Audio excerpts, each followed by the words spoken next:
June 2024. 33 terabytes of America's banking secrets vanish, and every screen shows the same ransom note. It reads one brutal line: "Fire your negotiator. 50,000 an insult." The signature: LockBit, the deadliest ransomware on Earth. Behind it sits one man, Dmitri Korv. 2,000 companies, 120 countries, Boeing, hospitals, banks, and even the FBI. More than 100 million and still counting. Here's the insane part. Police know who he is.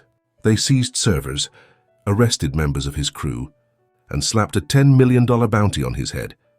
Yet as you watch this, Dmitri is said to control roughly 40% of worldwide ransomware attacks. He built cybercrime like McDonald's built burgers, a franchise. Hackers log in, pick a target, cut the profits. But how can one person mastermind half the hacks on the internet? And why hasn't he been arrested? Autumn 2019. A 26-year-old programmer types in a cramped apartment. By day, he's Dmitri Korv. Online, he's LockBit, a faceless alias praised on hacker forums. But underneath that alias is something nobody sees, an idea that will change hacking forever. Dmitri isn't planning a single heist. He's building an empire. Instead of a tight gang, he wants a global army of freelancers. In that dim room surrounded by empty energy, drink cans and glowing monitors, he pieces together a new model. Ransomware as a service. The offer is shocking in its simplicity. Dmitri supplies the malware and infrastructure. Affiliates do the break-ins. When a ransom is paid, Dmitri takes a cut. Not a crew, a franchise. Not a thief, a CEO of cybercrime. Why would hardened criminals trust a 26-year-old? Dmitri's secret. A single line of code. A fail-safe, he writes, that will one day save his empire. LockBit launches on the dark web. Its branding is unnervingly professional. Affiliates can log in, generate custom payloads with point-and-click ease, track victims on dashboards, even get negotiation support. There's a public leak site that shames victims who don't pay. Every listing comes with a ticking timer. Pay now, or your secrets go public. For opportunists, it's a gold rush. Dmitri promises affiliates 80% of a ransom. 20% flows back to LockBit. Crime becomes a business.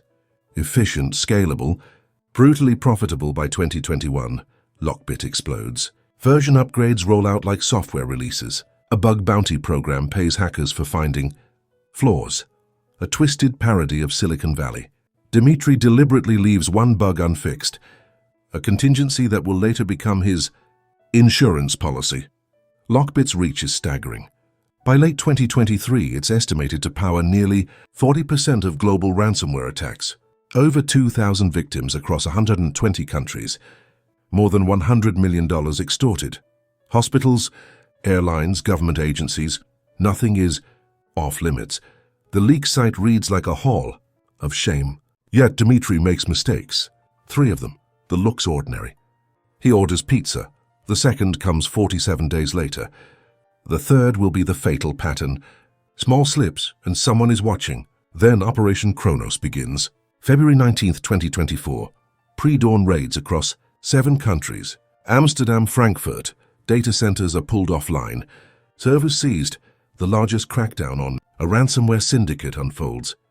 But the pizza order matters. Dmitri had used the same delivery address, a data center, and left the same name. Within minutes, LockBit's portals disappear. Affiliates panic. Server not found. What happened? For law enforcement, it feels like victory. But they don't stop there.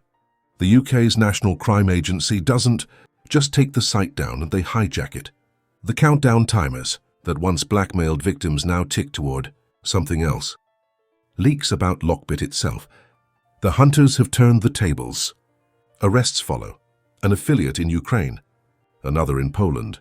Forensic teams comb seized. Servers and uncover a trove, databases of affiliates, crypto wallets holding thousands of Bitcoin, hundreds of decryption keys. A free decryptor tool is released, freeing victims and stripping LockBit of leverage. Headlines trumpet a major win. But the mastermind, still free? In Voron, Dmitri watches seizure notices across 3 screens. His empire is bleeding millions a day. Affiliates scream for answers, yet he remains calm. He types 4 words into a secure chat. "Give me 4 days." 4 days later, February 24th, 2024, a new darknet address circulates. LockBit is back. Dmitri had backups. He had segmented his infrastructure. Operation Kronos had only hit a portion of his network. He spins up fresh servers, patches weak points, and announces LockBit 4.0, leaner, more decentralized, more paranoid. The comeback is theatrical. The relaunched leak site posts a mix of real and bluff victims. The FBI's name appears, a lie meant to intimidate. Dmitri posts threats, reposts old data, and flaunts defiance. But inside, cracks show. Internal leaks reveal half of affiliates never saw payouts. If true, Dmitri kept far more than the 20% he promised, sowing distrust inside his ranks. May 7, 2024, the U.S. Attorney General unseals indictments. Dmitri Korv is named as LockBit's creator and admin. The UK and EU issue sanctions. The U.S. State Department announces a $10 million bounty for information leading to his arrest. The exact sum Dmitri once claimed he'd pay anyone who doxed him. Irony tastes bitter, but 200 days later he remains elusive. Why? Because there is someone out there determined to keep him free. Someone with power, someone with a strong motive to ensure he evades capture. Or perhaps it's as simple as being shielded by a state that refuses to hand him over. In Voron, he goes about his daily life, tending to his garden, appearing as a regular 31-year-old, while being hailed as the most wanted hacker in the world. In early June 2024, Dmitri sets out to make a statement. Boldly, LockBit claims to have infiltrated the U.S. Federal Reserve, intimidating with 33 terabytes of data, a clever maneuver piggybacking on a contractor breach. The ransom note scoffs at negotiations and belittles offers of $50,000. The countdown begins. The repetition of patterns emerges. Dmitri orders from the same pizza delivery service, uses the same alias, and provides the same data center address. This time someone is watching. This time those patterns could be the downfall that exposes him. So where does this leave us? A kingpin revealed, servers confiscated, associates apprehended. Yet the mastermind roams free, immune from prosecution on his home turf. He regroups, adjusts, and taunts law enforcement. The lingering question is somber and straightforward.